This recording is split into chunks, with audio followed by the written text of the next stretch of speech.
Today start part 5 chapter the Indian glorious part of India Bharat का वैभवपूर्ण अतीत। हमने अपना चर्चा की थी भाग 4 तक, जिसके अंतर्गत हमारे अब से यानी भाग 1 से लेकर भाग 4 कंप्लीट हो चुके हैं, जिसके अंतर्गत भारत का वैभवपूर्ण अतीत, जिसकी जो फर्स्ट हमारा कंटेंट था, पहला हमारा यहाँ पर टॉपिक लिया था कि जो भारत है उसके यानी कि जो अतीत है, भारतीय इतिहास का जो अतीत है उसकी जानकारी हमें कहां से और कैसे कैसे प्राप्त होती है। तो हमने यहाँ पर देखा था कि भारतीय इतिहास की जानकारी के जो मुख्यतः स्रोत है वो कितने हैं, दो हैं। एक है आपका यहाँ पर लिटरेरी सोर्सेज एंड सेकेंड है आपका आर्कियोलॉजी सोर्सेज, पुरातात्विक स्रोत एवं साहित्यिक स्रोत। हमने शुरुआत की थी यहाँ पर साहित्यिक स्रोत की। साहित्यिक स्रोत जिसको हमने यहाँ पर डिवाइड किया था 5 पार्ट में, 5 भागों के अंदर हमने इसको विभाजित किया। फर्स्ट था हमारा धार्मिक साहित्य, सेकंड था धर्मेतर साहित्य, थर्ड क्षेत्रीय साहित्य, फोर्थ विदेशी साहित्य और फिफ्थ नंबर पे था वंशावली, जिसमें हमारा पहला टॉपिक था धार्मिक साहित्य, वो पूरा हो चुका है आपका पार्ट 4 के अंदर। आज हम शुरुआत करेंगे साहित्यिक स्रोत के भाग 2, जो आपके सामने है धर्मेतर साहित्य। धर्मेतर साहित्य को अगर अपन यहाँ चर्चा करें तो धर्मेतर साहित्य को हम 3 भागों के अंदर यहाँ विभाजित करेंगे। धर्मेतर साहित्य जो कि साहित्यिक स्रोत का कौन सा भाग है, दूसरा, और धर्मेतर साहित्य जिसको हम यहाँ पर कितने भागों के अंदर विभाजित करेंगे, 3 भागों के अंदर। फर्स्ट है आपका ऐतिहासिक ग्रंथ, दूसरा है आपका अर्ध ऐतिहासिक ग्रंथ और थर्ड नंबर पे आपके जीवन चरित्र जो आपके ग्रंथ होंगे। फर्स्ट आपका हिस्टोरिकल बुक्स हो गई, सेकंड आपके नॉन हिस्टोरिकल एंड थर्ड आपके लाइफ कैरेक्टर टेक्स्ट हो गए। तो यहाँ पर अपन बात करते हैं फर्स्ट नंबर पे ऐतिहासिक ग्रंथ पे, जो आपके हिस्टोरिकल ग्रंथ है, हिस्टोरिकल जो बुक है, उनके अंतर्गत हम यहाँ देखेंगे कि मुख्यतः हमारे भारतीय इतिहास की जानकारी देने वाले जो मुख्य यानी कि स्रोत है उसके अंतर्गत यानी कि 3 आपके ऐतिहासिक किताबें आती हैं। फर्स्ट अपन देखेंगे अर्थशास्त्र, सेकंड है राष्ट्ररंगिनी और थर्ड है नीतिशास्त्र। जो अर्थशास्त्र पुस्तक है वो किसके द्वारा लिखी गई है, तो वो है आपके कौटिल्य के द्वारा। सेकेंड है राष्ट्ररंगिनी, वो लिखी गई है आपके कल्हण के द्वारा। और थर्ड नंबर पे नीति शास्त्र, वो लिखी हुई है आपके कामंदर के द्वारा। आप यहाँ देख रहे होंगे बोर्ड के ऊपर जो भी यानी कि आपके यहाँ पे ग्रंथ लिखे हुए हैं सभी आपके यानी कि एक तरह से बुक है और बुक के सामने उनके ऑथर के नाम लिखे हुए हैं, उनके राइटरों के नाम है। तो आप ये कहोगे ये इतने सारी बुक्स कैसे, तो आपके यानी कि जो आपके 1 से लेके यानी कि जो आपके 1 to 10 जो आपके ऑब्जेक्टिव क्वेश्चन आते हैं, उन ऑब्जेक्टिव क्वेश्चन के अंदर 2 क्वेश्चन ऐसे होते हैं आपके जो कंपलसरी है यानी कि अनिवार्य है कि वो आते ही आते हैं, वो आते हैं आपके पुस्तक से संबंधित, यानी कि आपसे कोई से भी 2 पुस्तकों के नाम दिए जाएंगे या हो सकता है 4 आपकी पुस्तक दी जाए और उनसे पूछा जाए कि इन पुस्तकों के लेखक कौन है। इसलिए इन सभी पुस्तकों को हमको यहाँ पढ़ना होगा और इनके जो लेखक है वो भी आपको यहाँ पे याद करना है। तो हमने देखा पहला ऐतिहासिक ग्रंथ। ऐतिहासिक ग्रंथ के अंदर हमने सिर्फ यहाँ 3 पुस्तकें रखी है। फर्स्ट है आपके अर्थशास्त्र, दूसरी आपके नीति शास्त्र और एक है आपके राष्ट्ररंगिनी। जो आपके फर्स्ट है कौटिल्य की, वो कौन सी आपके अर्थशास्त्र। अर्थशास्त्र को किसके द्वारा लिखा गया, कौटिल्य के द्वारा। कौटिल्य के द्वारा अर्थशास्त्र को लिखा हुआ, इसके अंदर में क्या जानकारी मिलती है, तो कौटिल्य के समय की तत्कालीन राजनीतिक, धार्मिक, सामाजिक एवं आर्थिक जो गतिविधियां थी उनकी समझ जानकारी कौटिल्य ने अपनी पुस्तक अर्थशास्त्र के अंदर हमको प्रदान की। दूसरी पुस्तक की बात करें अपन राष्ट्ररंगिनी की, तो राष्ट्ररंगिनी जो पुस्तक है वो लिखी गई है किसके द्वारा, कल्हण के द्वारा। राष्ट्ररंगिनी पुस्तक किसके द्वारा लिखी गई है, कल्हण के द्वारा लिखी गई है। और जो कल्हण है वो इसके अंतर्गत कश्मीर का संपूर्ण इतिहास हमको बताता है।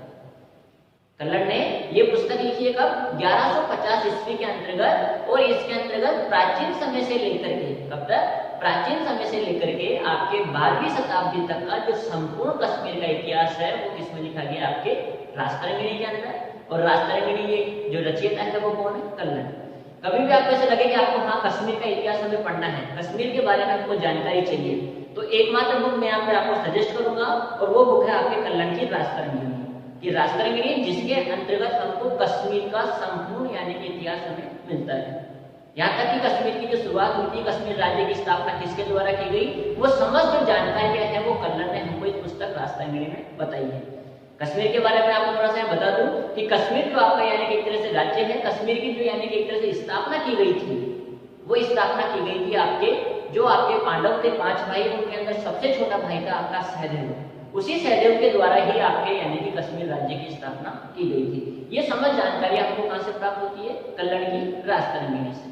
नेक्स्ट थर्ड नंबर पर अपन देखते हैं, जो नेक्स्ट आपकी बुक है यहाँ पर नीतिशास्त्र। नीतिशास्त्र पुस्तक जिसके रचयिता है कामंदर। कामंडक ने ही नीतिसार को लिखा है और नीतिसार है वो एक आपका राज्य शास्त्र का ग्रंथ है। जो आपका नीतिसार है वो कैसी पुस्तक है? आपके एक राज्य शास्त्र से संबंधित है, यानी कि एक राज्य का शासन संचालन कैसा होगा, किस प्रकार से होगा, इन सभी बातों का जो उल्लेख है वो किसने किया है? कामंडक ने किया है अपनी कौन सी पुस्तक में? नीतिसार में। तो ये 3 पुस्तकें थी आपकी ऐतिहासिक ग्रंथ से रिलेटेड। तो आपको यानी इनकी समझ जानकारी भी होनी चाहिए कि अर्थशास्त्र के अंदर क्या हमको जानकारी मिलती है, क्योंकि अगर आपका 1 नंबर का क्वेश्चन आता है तो डायरेक्टली आपसे पूछ लिया जाएगा कि जो अर्थशास्त्र है वो किसके द्वारा लिखी गई है। तो अर्थशास्त्र आपको पता होना चाहिए कौटिल्य। कौटिल्य के 2 और भी नाम है, कौटिल्य को चाणक्य भी कहा जाता है, कौटिल्य को ही विष्णुगुप्त भी कहा जाता है। अब 2 नंबर के क्वेश्चन में आपसे ये पूछ ले कि अर्थशास्त्र की विषय वस्तु क्या है। जब ये पूछ लिया जाए कि अर्थशास्त्र की विषय वस्तु क्या है तो वहां पर आपको बताना होगा कि जो कौटिल्य की जो अर्थशास्त्र है उसकी विषय वस्तु ये है कि कौटिल्य के समय की तत्कालीन राजनीतिक, सामाजिक, धार्मिक और जो आपकी आर्थिक गतिविधियां हैं उन सभी की जो जानकारी है वो कौटिल्य हमें प्रदान कराता है। राष्ट्रनीति की विषय वस्तु पूछ लें तो हम लिखेंगे इसके अंदर कश्मीर का संपूर्ण इतिहास हमें मिलता है। नीतिसार क्या है तो बोलिए एक राज्य शास्त्र से संबंधित ग्रंथ है। तो ये हो गए हमारे ऐतिहासिक ग्रंथ। नेक्स्ट सेकंड पार्ट में हम चलेंगे वो है आपका अर्ध ऐतिहासिक ग्रंथ, नॉन हिस्टोरिकल ग्रंथ, जिसके अंतर्गत आपके यहाँ पर कुछ राइटर लिखे हुए हैं, कुछ आपकी पुस्तकें दी गई है। तो आपको इन पुस्तकों को यहाँ पर याद करना है, क्योंकि कई बार जो क्वेश्चन आता है 2 नंबर में पूछ लिया जाता है मैचिंग वाला, जिसके अंदर अपने को यानी कि मिलान करना होता है। 4 आपकी पुस्तकें दी हुई होती है एबीसीडी के क्रम के अंदर, वहीं आपके 1 2 3 4 के क्रम के अंदर कुछ यहाँ पर लेखकों के नाम दिए होते हैं जिनको अपने को यानी कि मिलान करना होता है कि कौन सी पुस्तक कौन से राइटर की होगी। तो उसी प्रकार आपके पुस्तकों के नाम और साथ में इनके राइटर भी आपको याद रखने होंगे। देखते हैं अपन यहाँ पे जो अर्ध यानी कि ऐतिहासिक ग्रंथ है जिनको विशुद्ध ऐतिहासिक ग्रंथ भी कहा जाता है, जिसकी फर्स्ट बुक है आपके रासमाला। रासमाला जो किसके द्वारा लिखी गई है? आपके सोमेश्वर के द्वारा। रासमाला किसकी हो गई? आपके सोमेश्वर की। वहीं आपके सोमेश्वर की एक और बुक आती है जिसका नाम है आपके कार्तिक कौमुदी। आपका सोमेश्वर की 2 बुक आपको यहाँ पे याद रखनी है। फर्स्ट है आपके रासमाला और एक आती है आपके कार्तिक कौमुदी। वही नेक्स्ट देखेंगे अपन महाभाष्य। महाभाष्य जो पुस्तक है वो किसके द्वारा लिखी गई है? पतंजलि के द्वारा। यहाँ पर आपको एक और बात ध्यान रखनी होगी, पतंजलि के द्वारा एक और पुस्तक लिखी गई है वो है दिव्यावदान। कौन सी? दिव्यावदान और महाभाष्य। जैसे कि कल लास्ट क्लास की तरफ हमने पढ़ा था यहाँ पर कि जो यानी कि बौद्ध साहित्य था, बौद्ध साहित्य के अंदर 2 पुस्तकें पढ़ी थी अपने, दीपवंश और महावंश, जो किसके द्वारा लिखी गई थी? सिहेली के द्वारा। उसी प्रकार यहाँ पे पतंजलि के द्वारा भी 2 पुस्तकें लिखी गई है, एक का नाम है महाभाष्य और दूसरी बुक का नाम क्या है? आपका दिव्यावदान। नेक्स्ट देखेंगे अपन मुद्रा राक्षस। मुद्रा राक्षस है वो लिखी गई है विशाखदत्त के द्वारा। नेक्स्ट है अष्टाध्यायी। अष्टाध्यायी आपके पाणिनिकृत। वहीं आपके प्रबंध कोश जो आपके राजपूत, यहाँ पर बात करेंगे राजशेखर के द्वारा लिखी गई है। मालविकाग्नि मित्र जो आपको सब अच्छी तरह जानते हैं, आप शुरू से पढ़ते आ रहे हैं, मालविकाग्नि मित्र किसकी है? कालिदास की है। इसके अंदर 2 पुस्तकें यहाँ पर, ये जो नेक्स्ट है कुछ खास है क्योंकि ये लास्ट आपके बोर्ड एग्जाम के अंदर भी क्वेश्चन पूछा गया था कि मृच्छकटिकम, ये मैचिंग वाला क्वेश्चन आया था और उसके अंदर आपका एक ऑप्शन था, एक यहाँ पे बुक का नाम दिया गया था मृच्छकटिकम। तो मृच्छकटिकम किसकी पुस्तक है? तो वो आपको याद रखना है, यहाँ पे शुद्ध रखिए।